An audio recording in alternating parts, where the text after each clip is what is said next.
Hi guys, the French nerd here. Today I'm going to try to quiet my Model 3 using this kit from RPM Tesla. Now you might ask, why make another video about this when there are already quite a few floating around the internet? Well, I'm actually not satisfied the way any of them measure the effectiveness of the kit. So I'm going to use professional data acquisition equipment and a better control environment to measure the noise in the cabin before and after the installation of the kit. So the Model 3 is said to have wind noise issues allegedly due to the seams between the two panes of glass on the roof. I don't know how true that statement is, and since the videos out there just don't offer a satisfying answer, I'm going to play Mythbusters and confirm or bust this myth once and for all. Before moving on, I must state that this video is not sponsored by any of the brands or anybody. So feel free to hit the subscribe and the bell button. It will really help support the channel. Oh, and if you're planning to buy a Tesla, please use my code in the description. You can save some money, and we both get 1,000 free supercharger miles, zero carbon footprint. It's a win-win for all.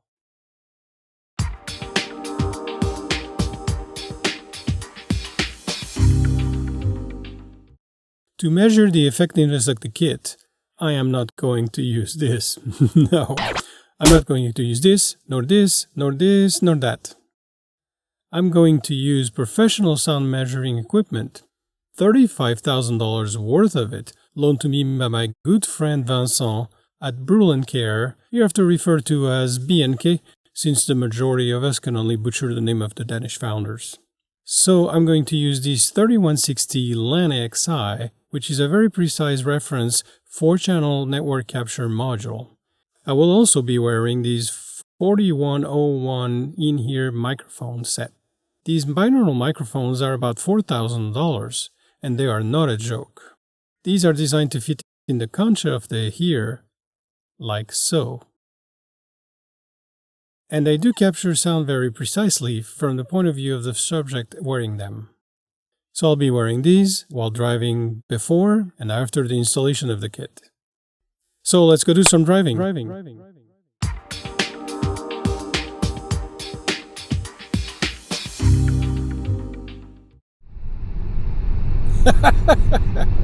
This is ludicrous.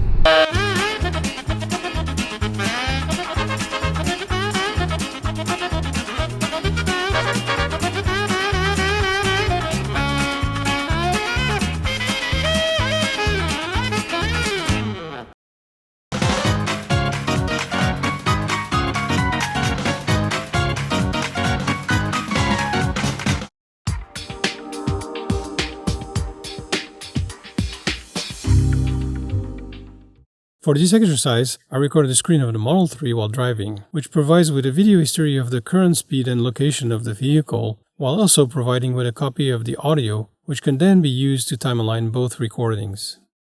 So, after lining up test recordings with the audio from the camera, I can now scrub to the video to find sections where I was able to drive at a constant speed despite the traffic.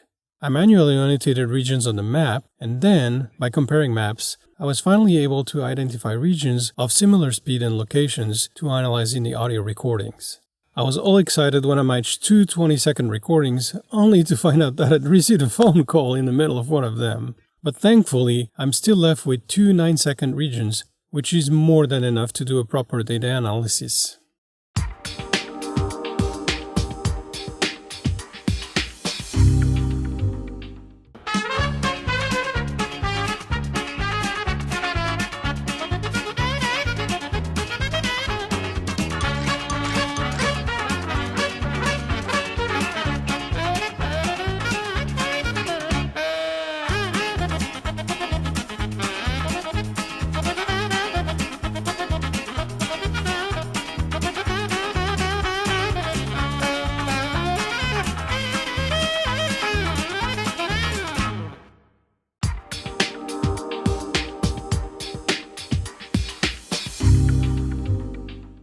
Using the UFF data from BK Connect, I can now plot the noise in the cabin in zones as a function of time. Here in blue is the sample of the noise in the cabin before the installation of the kit. To boil this down to results, I can simply calculate the RMS value of the noise over time and draw these two red lines, which are equivalent to plus or minus 3 decibels. It's important to know that the difference between the amount of noise in the cabin before and after the installation would have to exceed these red lines in order for the human ear to even notice a difference. Now I can graph the sample noise in the cabin after the installation of the kit and calculate its RMS value, here in green.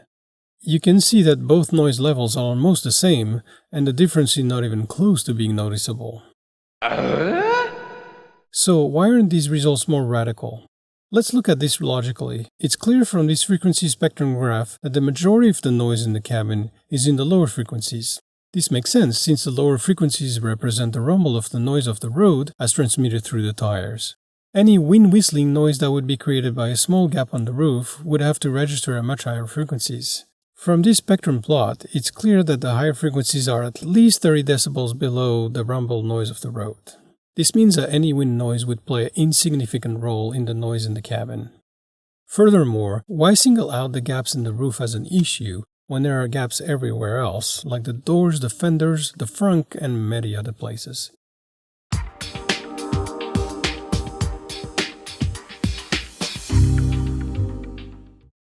So, does this mean that the kit makes no difference? Well, I'm not saying that, but the data certainly seems to point in that direction. I'm gonna have to say this myth is busted. Does this mean I regret my purchase? Absolutely not. The kit is relatively inexpensive, and although it did not improve the noise in the cabin, it does make for a nice aesthetic touch, as you can see in the picture of the kit I've installed. I really like how it finishes off the gap between the two panes of glass.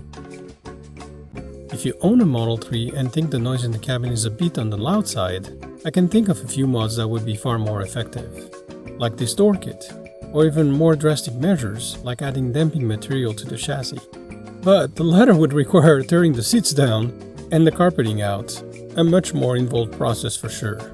Let me know in the comments if these mods sound interesting to you. And if you're not an owner and you're contemplating purchasing a Tesla, I'll say it again, please use my code in the description.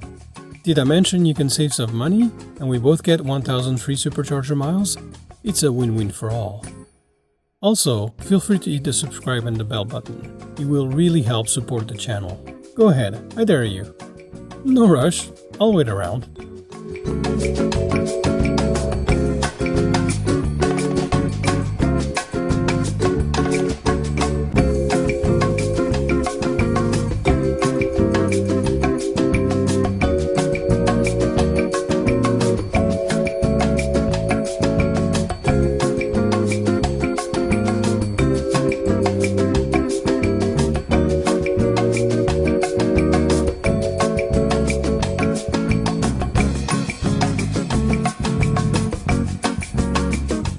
Oh, you did it! Thanks. I hope you enjoyed this little experiment and will keep coming back for more adventures with the French nerd. Auf Wiedersehen! Hasta la vista! Matane!